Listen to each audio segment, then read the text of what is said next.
You're listening to the Journey Beyond Divorce podcast with Karen McMahon. We invite you into a journey of healing and personal transformation that will radically change your divorce experience, heal your heart while refining your character, and enable you to be effective and feel empowered as you navigate the practical and emotional challenges of divorce.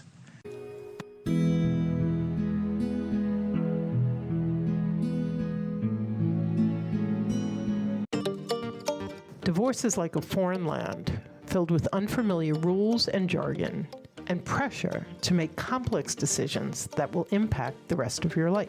Don't go it alone. Go to rapidreliefcall.com and get the support and guidance you need.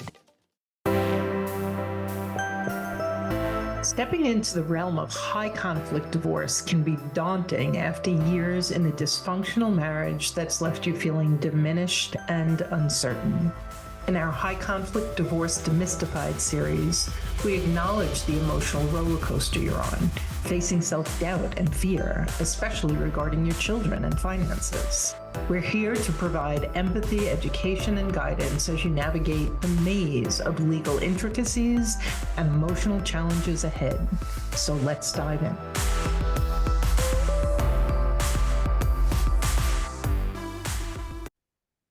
Welcome back to another episode of the High Conflict Divorce Demystified. Today we're talking about best practices in successful high conflict divorces with New York City attorney Brett Ward. In the tumultuous journey of high conflict divorce, mastering the art of picking and choosing your battles is not just about preserving your peace. It's a strategic approach to safeguard your finances and your emotional well-being. By learning when to engage your attorney and when to step back, you empower yourself to make informed decisions that are both cost-effective and mentally beneficial. Embracing these practices that we're going to talk about today doesn't just mitigate your immediate stress, it sets the foundation for a more harmonious post-divorce future. So understanding the dynamics of high conflict divorce demands emotional intelligence and strategic foresight. This episode delves into the essential skills of staying emotionally regulated and maintaining a curious stance toward your attorney's advice, fostering a collaborative rather than confrontational relationship with them. And by asking why and understanding the rationale behind legal strategies, you position yourself as an informed and proactive participant in your own legal journey. Following best practices rather doesn't merely reduce your legal bills, it alleviates the emotional toll of divorce on you and your family, paving the way for resilience and recovery. And so with me today is Brett Ward. He co-chairs Blank Rome's matrimonial and family law practice and is a nationally recognized family law practitioner serving a high-profile client roster that includes celebrities, athletes, politicians, and leaders of global financial institutions. He's known for being a tenacious litigator who has notched many victories against long odds and is an ardent advocate for victims of domestic violence in family court. I'm really excited about this conversation. Welcome, Brett. Thank you very much, and thank you for having me.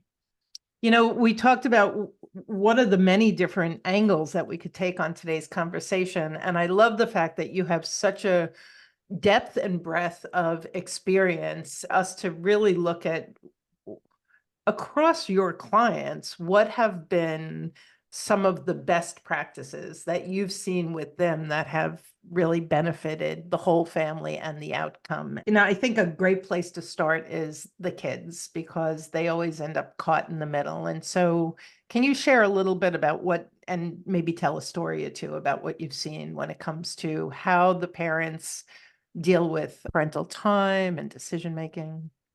So I would say that the number one best sign for any divorce is when I meet either the husband or the wife, and their first statement to me is, and they legitimately mean this, my kids are the most important thing. I do not want to put them in the middle of this.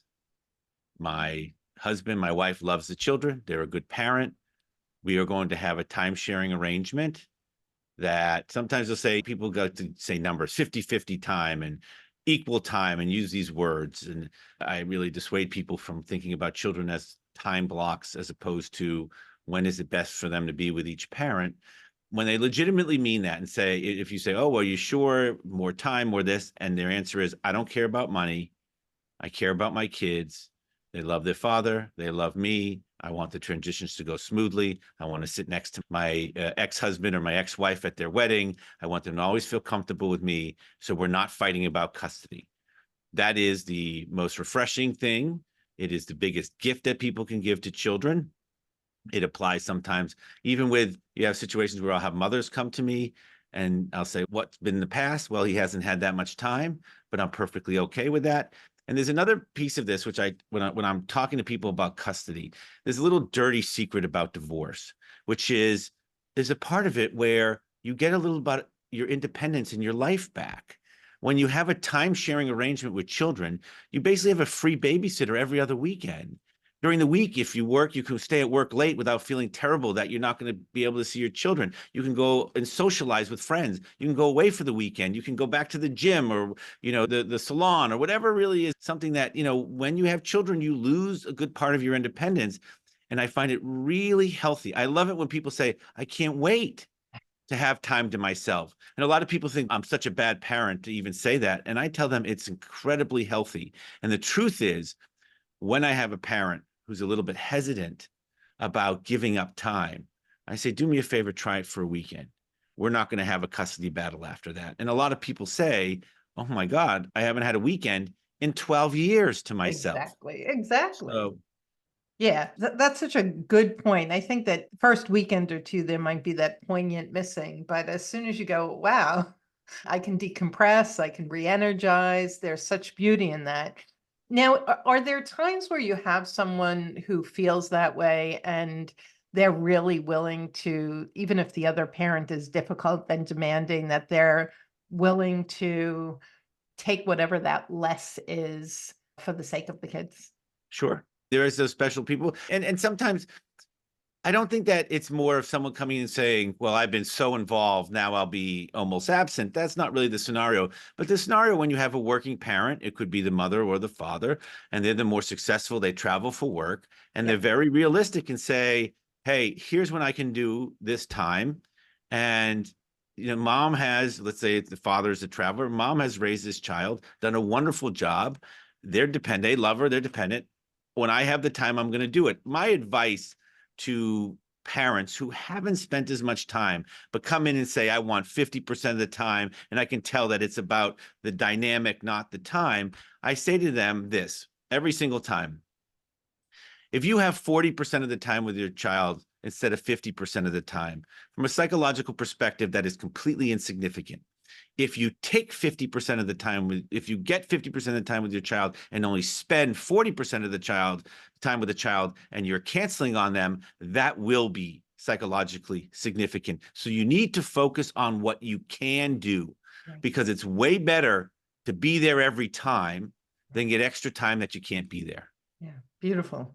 So it really comes down to a quality over quantity when it comes to your kids, even if you have them under your roof, but you're so busy on the computer at work. It's like, what does that mean that they're there in your physical space? So that's a great one. I love that one.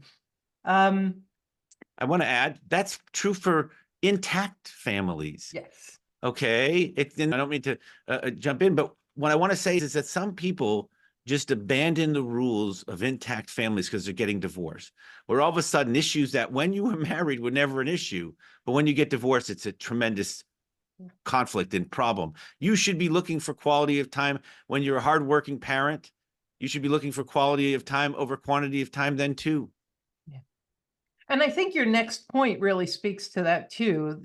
So certain people get really caught in the weeds and everything's a fight and everything's a court order. And then there are the people who can see the forest for the trees. Can you just talk about those two? And again, if you have a specific story to tell, I think people always remember things with stories. Okay. And that's it. There are long-term goals in life, and then there are short-term issues. And the thing about divorce is you want to get through it. You want to not be devastated financially. You want to be not devastated emotionally. We got a short time on this earth. Every day you spend mired in a divorce is one day delayed and getting on with your life, is one day delayed before you can be really happy again. And you have to look at that in the process. And I recently had this case, and I'm going to use fictitious numbers, but my client had a settlement with her husband, and we fought and we fought and we fought, and it was a $5 million settlement. And this was a controlling, abusive husband. And he paid her like $4.97 million and purposely just withheld $30,000. And I called her up and I said, I'm going to file a contempt motion. I'm getting you that money. He's going to have to pay all of my fees. It's a lock. And she said, don't. I said, what do you mean? I'm winning this. This is 100% success rate. It is clear in the agreement. She said, Brett, don't do it. She's like, you got me such a wonderful settlement. I never thought I was going to get this money. I'm ready to move on with my life. The minute you file that in court, he wins. He gets to get me entangled in this mess. And I wanted my freedom. I was paid handsomely for my freedom. Don't. Let him think he won this. I'm the one laughing. And it took me a minute because of the competitive nature and that I don't like people reneging on deals. And I said, that's one of the healthiest things any client has ever said to me. That's beautiful. And it's so true. And it's so smart. And it is so forward thinking. Yeah. Yeah. Yeah. Let me leave this behind and get on with my life. I have plenty of money. The $30,000 isn't going to make any difference. Perfect. Perfect. Another one that I run into so often is talking to my clients about, they come to me with the he said, she said all the time, but then it's like, did you really send these 12 emails to your attorney, and why? And so can we talk about that? I feel like what happens is there's a waste of time and a waste of legal fees. And then oftentimes they get angry at the attorney. Where do all my legal fees go? Right. And that's something we face all the time. And, I think it's really incumbent on an attorney to talk about that in the meeting number one, and to say to the person, my skill set is as a lawyer. Okay. That's my lane. I'm good at it. I can help do the analysis and all of that. And when I need facts for anything, I'm going to ask you. And certainly anything legal, something comes up with money, something comes up with the children, then you should email me. But probably there shouldn't be more than 1 or 2 emails a day where I haven't reached out to you for information. And some people now, which is weird, written communication is communication. All right. There's clients who write me an email with like 6 parts, and I say, you're going to call me. Because what's going to happen is I'm going to respond to this email. You're going to have 6 more questions. A verbal communication should be your preferred methodology of communicating with your attorney, because it should be a discourse, not a questionnaire. And so that's something that you have to think about is every time. And the truth is, some attorneys, every time they respond to an email, they give you another unit of billing. Instead of saying, well, I think I talked for them for like all my emails with this, technically they say, okay, like some people take care of time. I just did that. I'm going to do what we call point 1, a 6-minute. I come back, I'm doing 100 things. Oh, I just did something else. That's a point 1. And you could actually be way more conservative with the time with just a phone call. And also, phone call could avoid you needing to spend your day and time and, oh, I just thought of something else. I just thought of something else. I promise you, when someone calls with one question, most likely I'm going to try to answer every possible question that could be around it. So you don't have to be thinking of me when you're at dinner with your friend. Right. And that is a big part of it. Divorce should not take over your life. It should be an aspect of your life that you have to deal with like any other legal matter. But if you're texting me or emailing me all day, it's a sign of something very unhealthy going on. And being caught in those weeds again. And I think that's an interesting thing, like the client who is so caught up in the fight. Yep. Versus the client who's really looking at getting through it and to the other side. One of the things I found over the years is clients who've been in these really power imbalanced relationships where when they hire an attorney who, like you, is assertive, direct, they get really, really scared. They get scared that you're blowing up. You're going to create something. They're going to have all this backlash, which I think makes sense. But can you talk about the downside of trying to pull back on your attorney and just your perspective on what's going on there? So this is one of the things I always, when I'm taking a step back, even from your question, which is there's a trust factor. If you don't trust your divorce attorney, you have the wrong one. I used this example before. I'm going to use it again. When you go to a doctor and you say, my shoulder hurts, and they said, this is a lower back problem. If you trust them and then you let them treat your lower back, you have that trust. That is going to happen in certain divorce situations.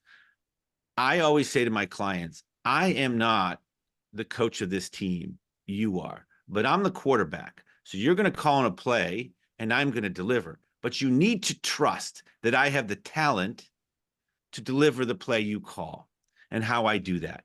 And sometimes it's you want to be uber aggressive.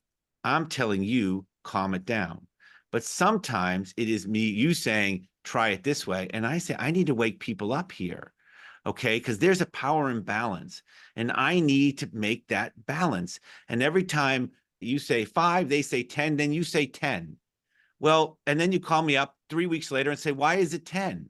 And I say, because you said it was. And then sometimes you have to trust your attorney is, let me get it to 7. Let me do what I do to get it to 7. And there's also the dynamic. This is particularly true with victims of domestic violence.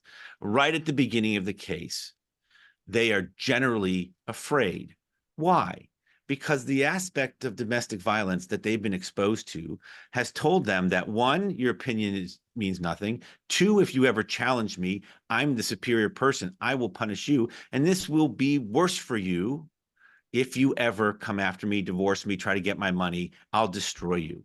Yeah. So when someone, and if you are told that for so long, no matter how strong a person you are going to be affected. There's a Stockholm syndrome that arises from that. So when I come in and say, I won't let him do that to you, it takes usually about 3 or 4 battles before they believe me. Okay, where I have to tell them, I'm going to protect you here. I'll get you the order of protection. I'm going to get you support. And each way along the way, are you sure we're doing the right thing? Are you sure this isn't just going to upset them? Are you sure this isn't going to somehow backfire on me and they're going to take my kids away from me? Those things happen. And you have to understand that that's not them questioning you. That's the conditioning. And so as a practitioner, you have to understand that and try not to get frustrated. There's a really unhealthy dynamic that I've noticed with victims of domestic violence. They respond much better to harshness than they do to kindness. And so when you want to be effective with them, it's much easier to become harsh. And you have to fight that urge as a practitioner throughout, even though technically you probably could help them more in the legal world by being harsh with them. Because it's what they respond well. It's what they respond better to. So, and I think that's where it is. I think, and again, but to your original question, which is, you got to trust your attorney. And if you don't, you definitely have the wrong attorney, period, the end. Because there's a lot of counterintuitive stuff with respect to finances and custody where you can take not the full position you want to take because the longer term payout is tremendous. Yeah, that's such an important one, that trust. And especially anyone who's coming out of a high conflict marriage, their trust has been decimated. And here you're really their first relationship after the marriage. And so I would imagine a lot of times you deal with mistrust in the beginning. Yes. Yeah. And you build that through the kind of conversations you're talking about. Have you lost yourself in your marriage? Fallen into self-doubt, insecure and uncertain of your own viewpoints? If you've disappeared behind the shadow of your partner's personality, the Reclaim Your Mind free mini course will help you understand how you got here and the exact steps needed to regain control of your life. Go to jbddivorcesupport.com/reclaim your mind and get started today.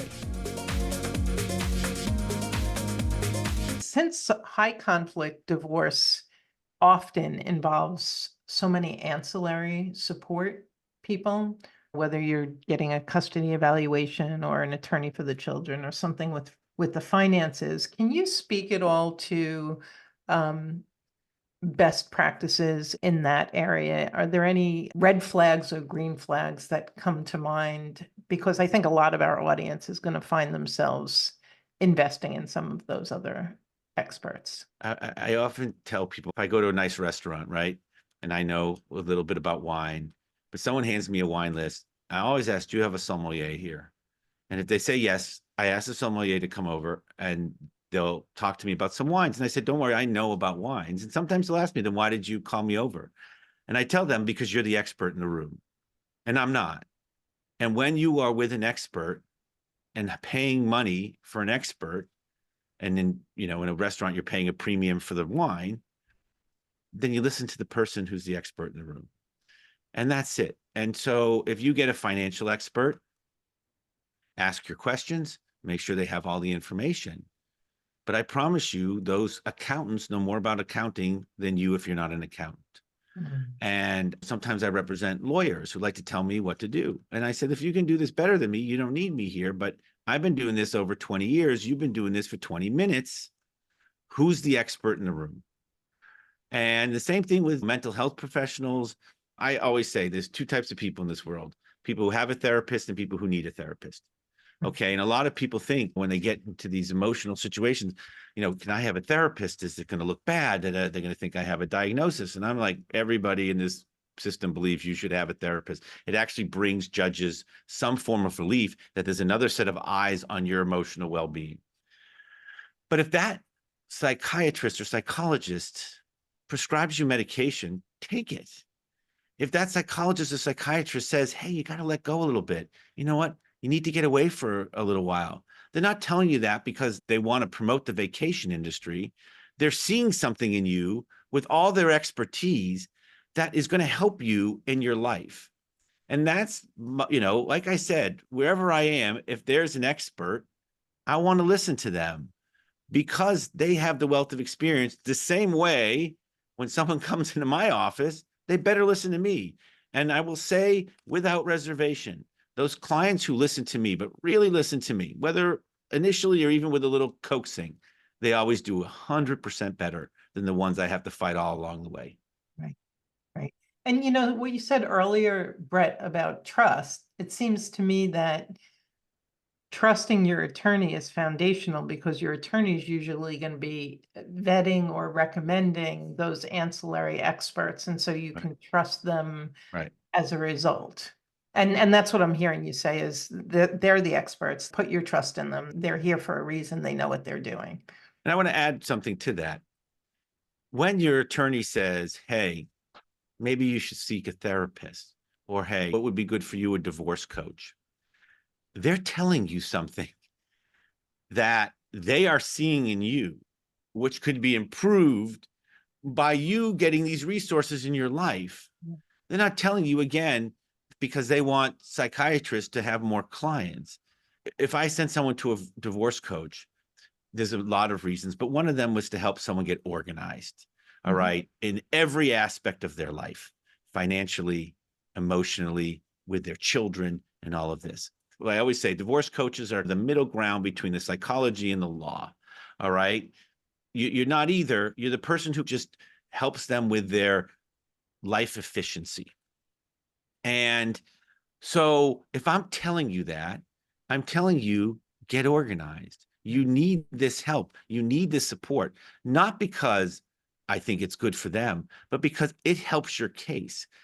There are psychiatrists, psychologists who win custody battles for their patients because the other side will say this person is bipolar and dangerous. And you have a psychiatrist or a psychologist come in and said, I've been seeing this patient for 2 years. I've never seen anything like this.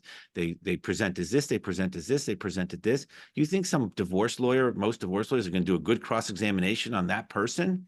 It's going to be near impossible. Right. All right. But what people don't see as much is that I'm telling you this because you will be emotionally better for this process. But I also may be picking up a witness for you that is going to help you down the road tremendously. And actually, you just made me think of something, because the other piece of it is, I know even with my own divorce, when I wanted to get therapists for the kids, like the message was always, you're the only screwed up person in the family. You're the only one who needs it. And everyone's going to know how screwed up you are. And so when we go back to what are these individuals coming out of, a power imbalance where you've been belittled and berated.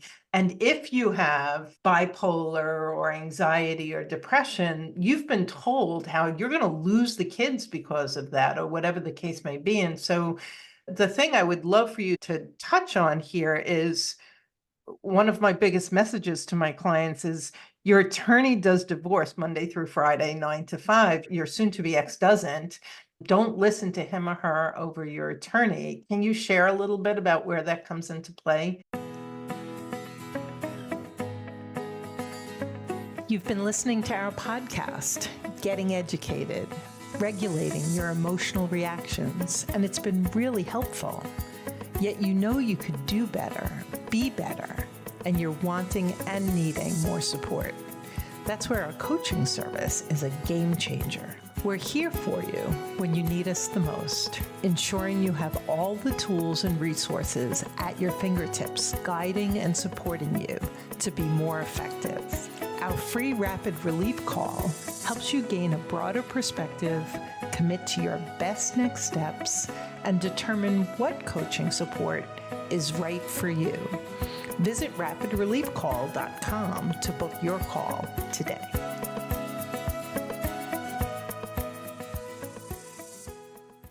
First of all, the day I start working 9 to 5, I'm going to celebrate because it's much closer to 24/7 than 9 to 5 for me. But those words come out of my mouth constantly. Why do you rely on the person you are divorcing for your legal advice? I'd probably say that once every 2 weeks. Well, my husband said that he doesn't have to pay support after 10 years. Okay. What law school did your husband go to? How long have they been practicing divorce law? I've been doing this a long time. I work in a nice office. I got a nice view you can see behind me. Why are we listening to him? The person who has every interest in bullying you, scaring you. And that's a hard thing. But again, and that goes right into the coercive control dynamic. Your spouse is kind of the best advocate for you, the best advisor, the person who really you fight the world against together. And you're used to valuing their advice. You're used to having them as the bedrock of how you navigate the world. And that something you detach from is part of the process. Yeah. Yeah. Beautiful.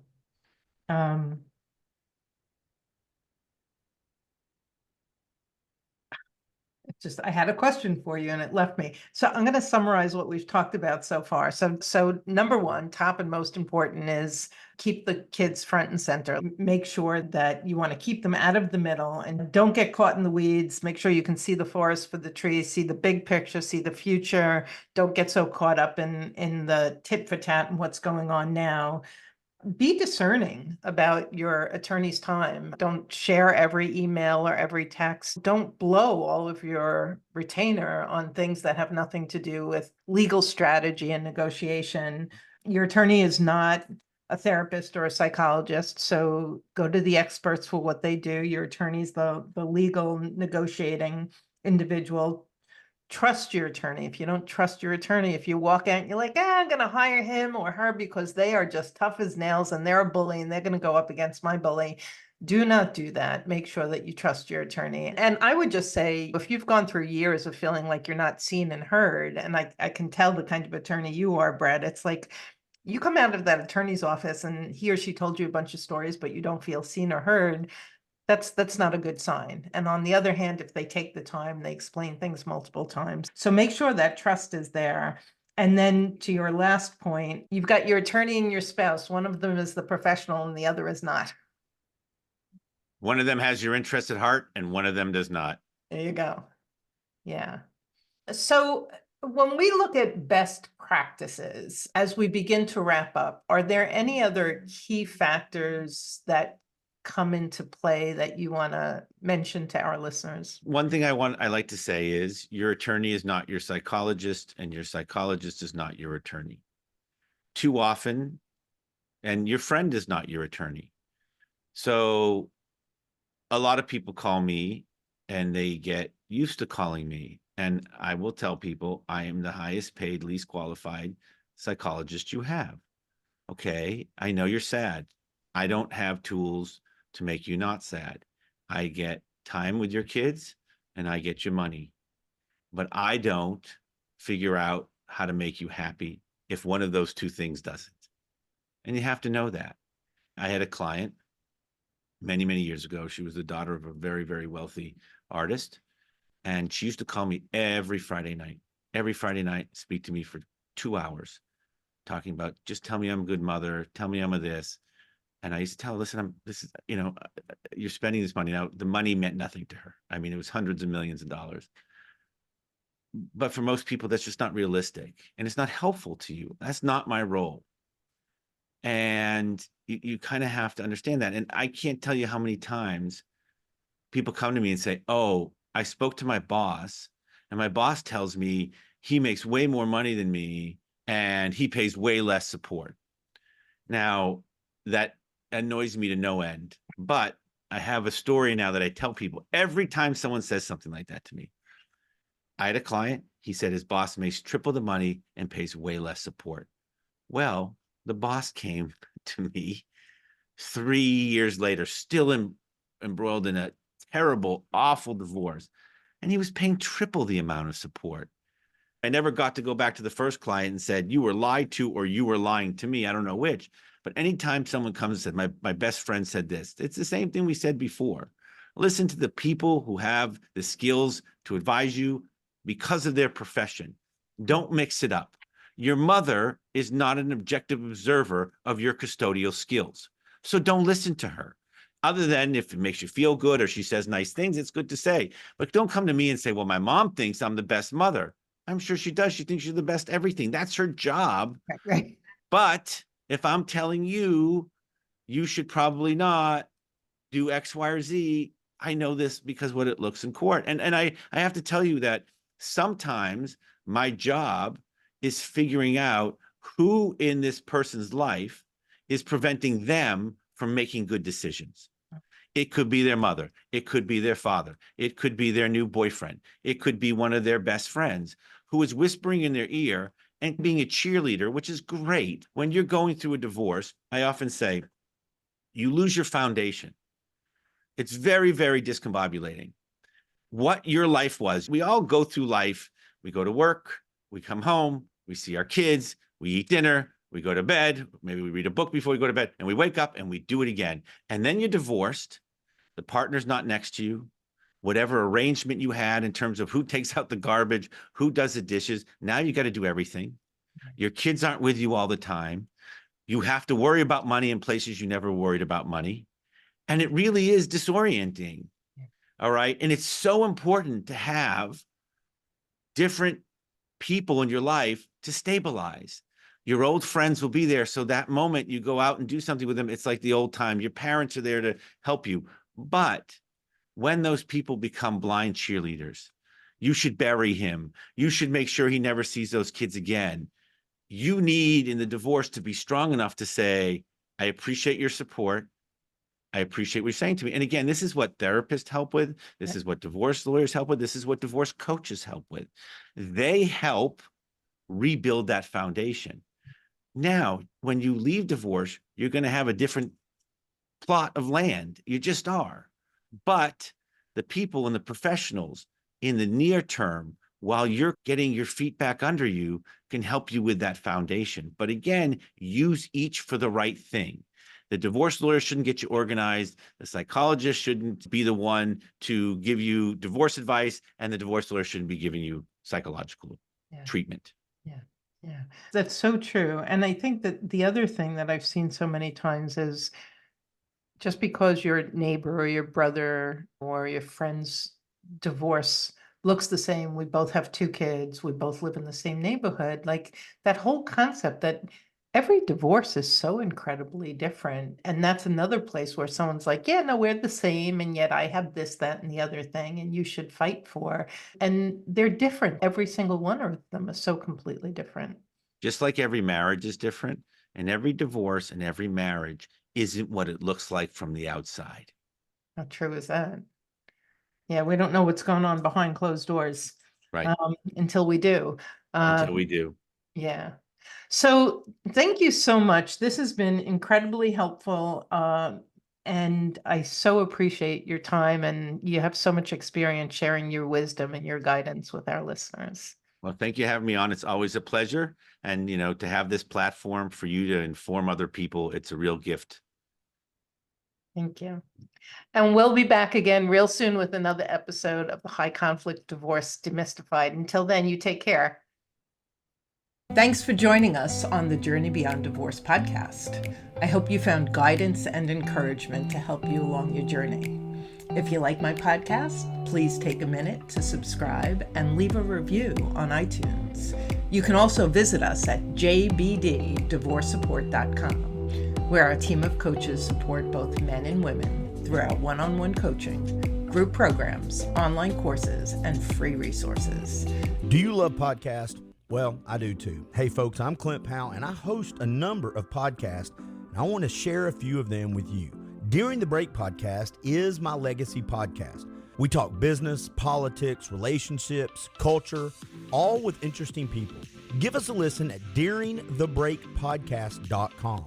And if you love adventure in the great outdoors, give Dayfire Podcast a listen. I host it with my friend and the founder and former owner of Rock Creek Outfitters, Dawson Wheeler. We talk climbing, hiking, biking, paddling, running, camping, the van life, conservation, and gear, all wrapped in stories of adventure from around the country and from around the world. Find us at dayfirepodcast.com. All of my podcasts can be found on your favorite podcast platform. Oh, and if you like crime podcast, give thecrimecast.com a listen.